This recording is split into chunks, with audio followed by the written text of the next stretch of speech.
جس پیر کی درگاہ پہ بیٹھا ہوں ایک واقعہ ذہن میں گردش کر رہا ہے. پیر صاحبان کی اجازت سے آپ کی مجلس کی نظر کرتا ہوں. حضرات محترم سلطان شمس الدین التتمش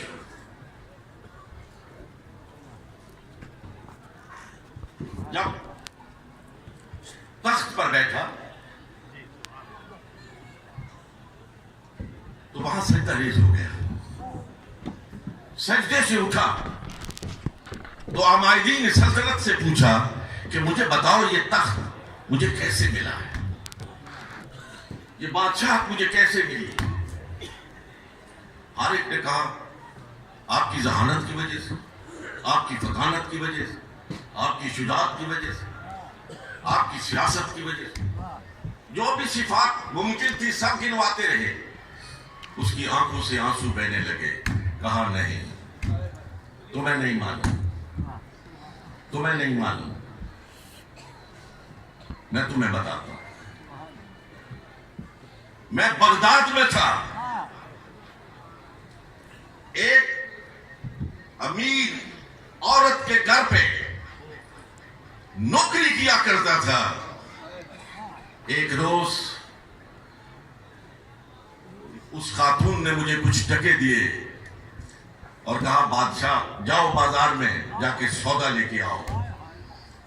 میں بازار چلا گیا, وہاں دیکھا ایک ہجوم بے پناہ ہے, ہجوم عاشقاں ہے, درویشوں کا ازدحام ہے. میں قریب چلا گیا تو دیکھا کہ ایک خوبصورت شخصیت واز کہہ رہی ہے. میں بھی وہاں بیٹھ گیا. واز میں اتنا مگن ہوا کہ یاد ہی نہ رہا کہ کس کام آیا تھا. جب واز ختم ہوا تو عجیب صورت پیش آئی. میں نے جیب میں ہاتھ ڈالا تو وہ جو چند ٹکے تھے وہ غائب تھے, وہ غائب تھے. میں بیٹھ کے رونے لگ گیا کہ پیسے بھی غائب, تاخیر بھی واقع, گھر جاؤں گا تو بہت مار پڑے گی. میں گردن نیچی کیے ہوئے رو رہا تھا کہ میرے اپنے سر پر ایک دست شفقت محسوس ہوا. آنکھ اٹھا کے دیکھا تو وہی بزرگ تھے جو واز کہہ رہے تھے. کہا بیٹا کیوں رو رہے ہو؟ میں نے کہا حضرت جی آپ کا واز سنتا رہا, مالکن نے جو ٹکے دیے تھے وہ بھی غائب ہو گئے. صبح سے یہیں بیٹھا ہوا ہوں, بہت سخت مزاج ہے, واپس جاؤں گا, بہت سرزنش ہوگی. آپ نے جیب میں ہاتھ ڈالا,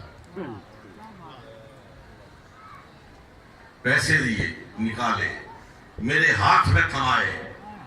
ذرا غور کیجئے گا اس جملے پر.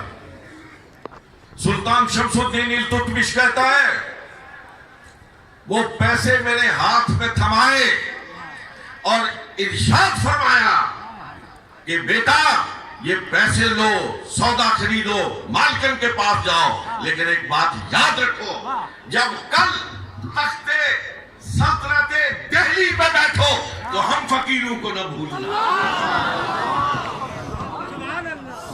ہم غریبوں کو نہ بھولنا. کہا وہ خواجہ معین الدین چشتی اور یہ تخت نہ میری سیاست کی وجہ سے, نہ میری ذہانت کی وجہ سے, نہ میری فطانت کی وجہ سے, این تخت دہلی نتیجہ دعائے عام فقیر.